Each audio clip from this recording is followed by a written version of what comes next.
और अब खबर आसिम मुनीर की। जहां अमेरिका और ईरान के बीच तनाव बढ़ा हुआ है, इस बीच पाकिस्तान के आर्मी चीफ और chief of defence forces Asim Munir Tehran पहुंचे। ऐसे में सवाल ये उठता है कि इसके पीछे मुनीर का एजेंडा क्या है।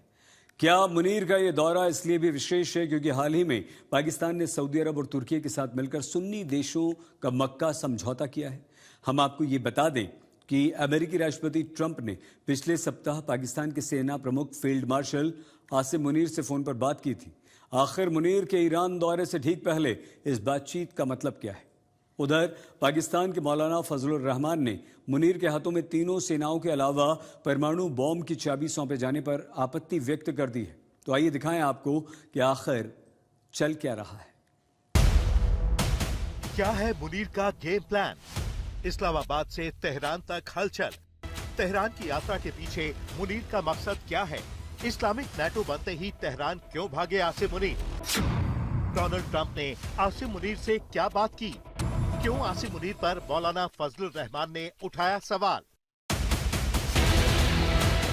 पाकिस्तान की सारी शक्तियां अपने हाथ में लेने के बाद तीनों सेनाओं का प्रमुख बनने और थल सेना, नौसेना और वायु सेना का कमांड और कंट्रोल अपने हाथ में लेने के बाद पाकिस्तान, तुर्की और सऊदी अरब के बीच मक्का समझौते या फिर इस्लामिक नेटो बनने के बाद आसिम मुनीर क्यों अचानक तेहरान पहुंचे हैं?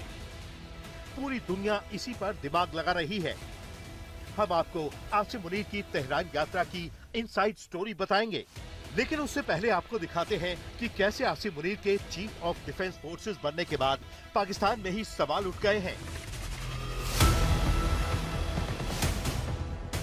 पाकिस्तान के आर्मी चीफ को लेकर एक बार फिर से यहाँ के प्रमुख धार्मिक और राजनीतिक नेता मौलाना फजलुर रहमान ने एक गंभीर सवाल खड़ा किया है।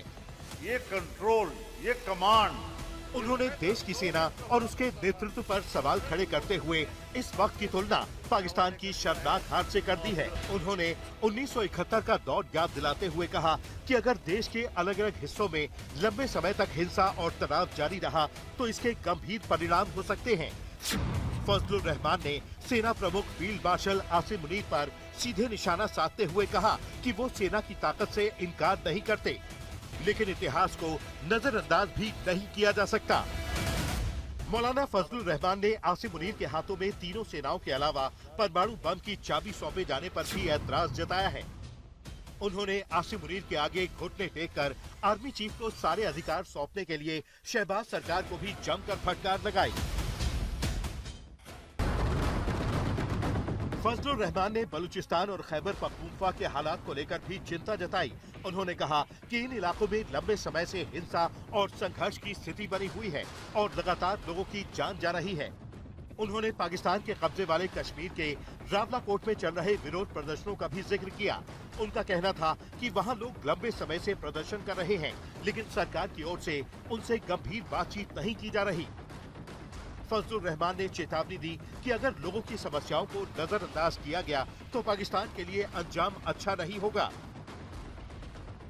एक तरफ मुनीर के खिलाफ मौलाना फजलुर रहमान ने मोर्चा खोला है, तो दूसरी तरफ दुनिया ये जानना चाहती है कि आखिर मुनीर तेहरान क्यों पहुंचे हैं। आसिम मुनीर का ईरान दौरा ऐसे समय में हो रहा है जब 7 अगस्त 2026 को सऊदी अरब, तुर्की और पाकिस्तान के बीच मक्का संयुक्त रक्षा समझौता हुआ है। इस समझौते में सामूहिक सुरक्षा से जुड़ी एक महत्वपूर्ण व्यवस्था शामिल है। इसका मतलब है कि अगर तीनों में से किसी एक देश पर हमला होता है तो उसे सभी पर हमला माना जा सकता है। इस समझौते के बाद ईरान में कुछ लोगों ने चिंता जताई थी कि ये नया सुरक्षा गठजोड़ उसके खिलाफ इस्तेमाल हो सकता है। ऐसे में मुनीर की तेहरान यात्रा का एक उद्देश्य ईरान की इन आशंकाओं को दूर करना भी माना जा रहा है। पाकिस्तान इस समय एक तरफ सऊदी अरब और तुर्की के साथ सुरक्षा सहयोग बढ़ा रहा है, दूसरी ओर ईरान का साथ भी नहीं छोड़ना चाहता। इस बीच खुलासा हुआ है कि अमेरिकी राष्ट्रपति डोनाल्ड ट्रंप ने मुनीर के ईरान दौरे से पहले उनसे फोन पर बात की थी।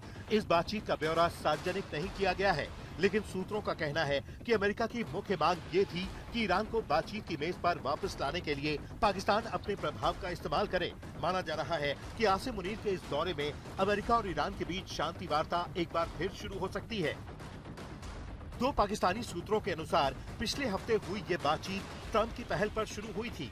हालांकि व्हाइट हाउस के प्रेस सचिव कार्यालय ने डोनाल्ड ट्रंप की पाकिस्तानी सेना प्रमुख आसिम मुनीर के साथ हुई बातचीत के बारे में कोई जानकारी नहीं दी है।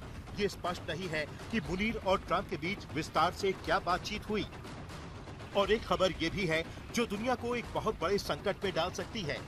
अमेरिका के वित्त मंत्री स्कॉट बेसेंट ईरान के खिलाफ इतिहास के सबसे बड़े प्रतिबंधों और इकोनॉमिक डी-डे का आधिकारिक ऐलान करेंगे।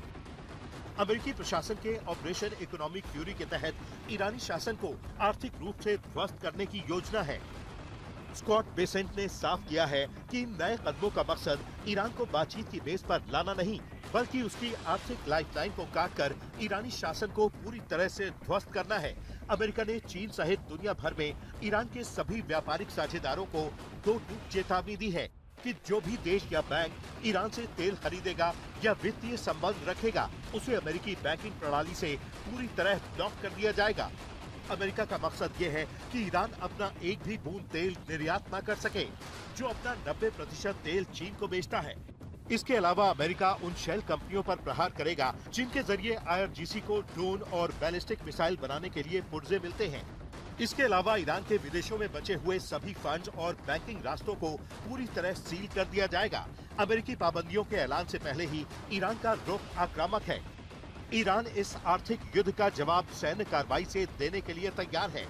ईरान की सुप्रीम नेशनल सिक्योरिटी काउंसिल के नए चीफ मोहसिन रेजाई ने सबसे आक्रामक रुख अपनाते हुए सीधे पड़ोसी देशों को खुले युद्ध की चेतावनी दी है।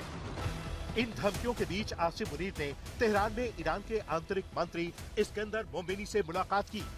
मोमिनी को ईरान के सर्वोच्च नेता आयतुल्लाह मुज्तबा खामेनेई के करीबियों में गिना जाता है। अब सवाल यह है कि ईरान और अमेरिका के बीच वाकई इकोनॉमिक डी-डे का ऐलान होगा या बातचीत फिर से शुरू हो जाएगी। आज तक ब्यूरो।